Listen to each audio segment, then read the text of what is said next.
Too. Is there a connection between Morgellons disease and chemtrails? Dr. Will Spencer, I'll let you take that one. I would say there is, because some of the components that we're finding, the artifacts coming out of people's bodies, are being detected in the air.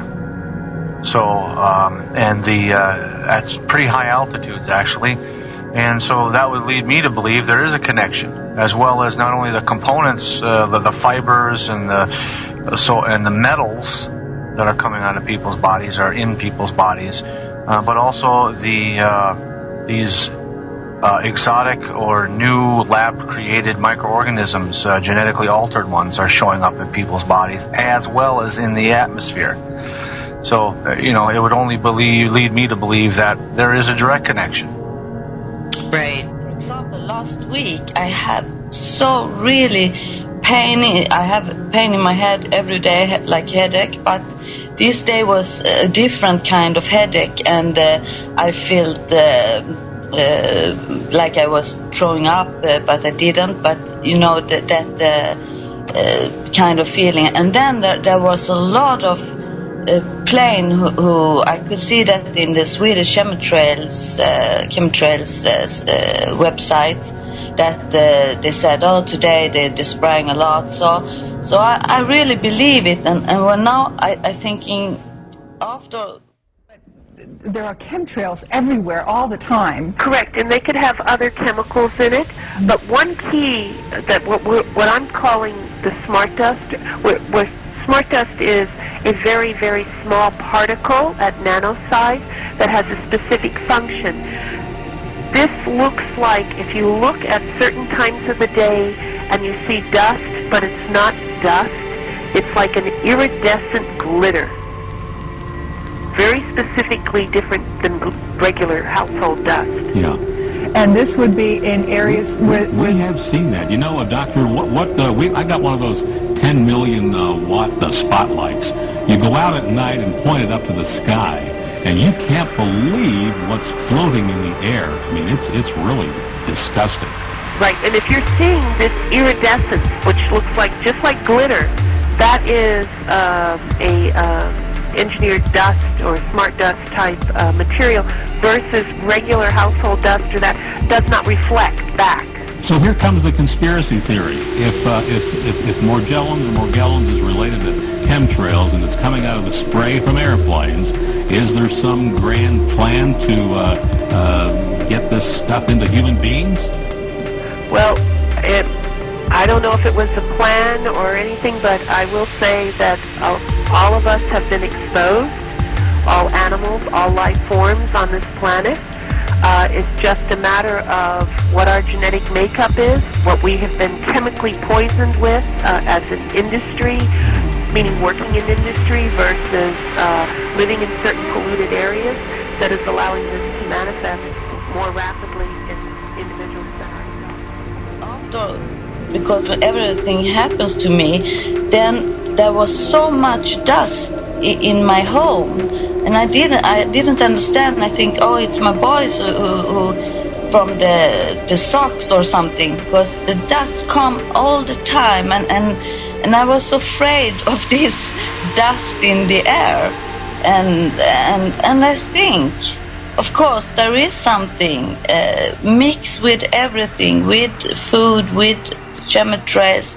I think there is a big connection with everything. And also what really, it has, really definitely destroyed my life. I cannot work anymore. Money-wise, it has been a down-going spiral. Also, I've lost a lot of friends. I had a very, very active social life before. When the psychologist said, well, the mother's obviously gotten really crazy now because she believes it could be linked to some kind of nanotechnology in her body or coming out of her body. I said, okay, well, if everybody thinks I'm crazy, why don't we ask somebody really qualified? And I got in touch with this medical research journalist, Desiree Reuven, and I said, well, Desiree, what do you think? According to you, what is Morgellons? And the answer that came back was saying, well, according to me, first of all, she made it very clear that there was a link to chemtrails. And secondly, she said, according to me, it's a kind of test or testing on certain people in view of transhumanism and the creation of artificial intelligence. And this kind of answer, her research basically was also put in the court files and obviously ignored for the reasons that you have pointed out very correctly, I believe. Melanie had mentioned before the break this transhumanizing. Whoa, that's a big word. What does that mean? Altering our being, our human, transforming the human being. There is a free video on YouTube. If you just type in transhumanism, I forget the name now, but there's a gal named Sophia that did a great presentation. It's about an hour long last year. And she explains it, and there's actually several scientists on YouTube that will gladly explain that. And it's a science fiction. They're trying to improve the human. Well, and let me ask you, Marie, has this been an improvement? It felt. I think when I have now heard about this and read little.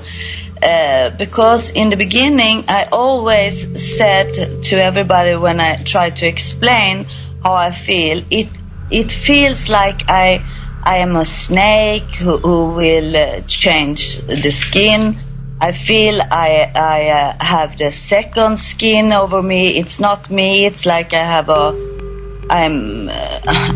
have a mask all over me, and even when I look at my skin and look at my face, I didn't recognize me. That was not my hand, not my skin. In 2 years, I think, I have this feeling before I try to get rid of this not human being skin. Diseases. Well, picture things coming out of your body and put yourself into a spot to even comprehend that for one, are not natural, for two, hurt, have lots of pain, and for three is when you go to a medical practitioner in allopathic medicine, the only thing that they have for you is to label you delusional, when in fact you're producing these things. So you want to talk about traumatic emotional experience, when you're telling somebody that's supposed to be a caregiver or a provider, which is really I don't even want to go down the negative side of that, but they're supposed to do a job, you expect them to do a job, and they're telling you that you're delusional and this ain't real. Right. Okay, and thank you for saying that, because isn't it interesting that that's all the medical field is referring to it as, is something, that the patient is delusional. And that's, you use the word maddening. I think that is over the top. It's a recent turn of events, but I guess that's to be expected. Not a surprise, unfortunately. I have a segment on my website that if people want to look at later, it's called Bad Hair Day, and they'll see what the hairs look like. They'll see the hair follicle of the hair bulb, with blue fibers growing out of the bulb after I pull the hair out. Can you tell which hair to pull out? Yeah, because usually those hairs are thicker, and I can see that there's a goo coating on them. The goo coating comes above the skin line, and so I can see it, and it makes the hair look thicker because it's coated. Do you get the goo coating on your skin too, or is it just something on the hair? In other words, would you get a gooey portion? Not gooey, but slimy. Yeah, you do. Yeah, you do to some extent, but not as much as the hair. There must be something in the actual hair follicle. And I have pictures of it. There's chemicals that go there, plus each hair follicle has its own capillary. So there's something about that is very attractive. Go ahead, Cliff. Yeah, absolutely. This relationship, Jeff, with hair is, as I said before, one of the keys to understanding this particular creation, if you will. And both Jan and I think we go on the record as saying that what you can find in those hair follicles will set you back on your heels. And then almost all Morgies will relate more or less the same thing. You will find in and around those hairs and within those hairs all kinds of Morgellons manifestations. Wow. In some cases, the hair bulb and the hair root is so extended and so covered with a white sebum sheath that it's 5 to 6, maybe even 7 times its normal size. And when you pull it out, it comes out without, the nerves are dead. You don't feel anything. Jan, these pictures they're stunning, staggering. They're so different. Each and every one of them has something to say, so to speak, in terms of an expression of something foreign and weird that should not be in the human body like this. But of course the CDC says, don't worry, it's all in your imagination. That very odd picture that has like veins running through it and almost a pattern, somebody said it looked like a fractal almost, but this is a piece of tissue from the same lady that had the letters, that had the numbers on the tissue. Now that is, I don't even know what to do to start to talk about that. The idea that the first pictures show that lesion covering, that crusty lesion covering, peeled off, and there are clearly numbers in it. What the hell is that all about? I don't know, but since I have had that, someone else contacted me and sent me 4 copies of a video of something in his bathtub, which he was taking a picture of, that looked like a fish, but when he got very close with his lens, he was reading numbers on it, and he actually sent me the video, and you can't read the numbers that well, but he actually read the numbers from the thing, and it was MMMLOQNCFZ. Then there was a 6-digit number that he wasn't sure of, and then it said 23 parentheses U-bot and RAM. 23 what, dear? One more time. It was 23, and there's one parenthesis that goes the other way, and it says U-bot and RAM. Y-U-B-O-T and RAM. Got it. That's pretty funky. This is such. See, that's why we've been covering this story with, thank goodness for Jan and Cliff, for years and years. This is such a huge issue. This is a gigantic story that no one will touch. Not anymore, not up to the CDC dirt, because the mainstream media will now say, if they're pressured, well, it's already been taken care of. We don't have nothing else to do. One of the things I've noticed with the mainstream media is not only did they read the report from Kaiser, but they expounded upon it, and actually the way they were wording it almost seemed very disdainful of the people that have this disease. Oh, absolutely. I picked that up too. Yep. Putting them down.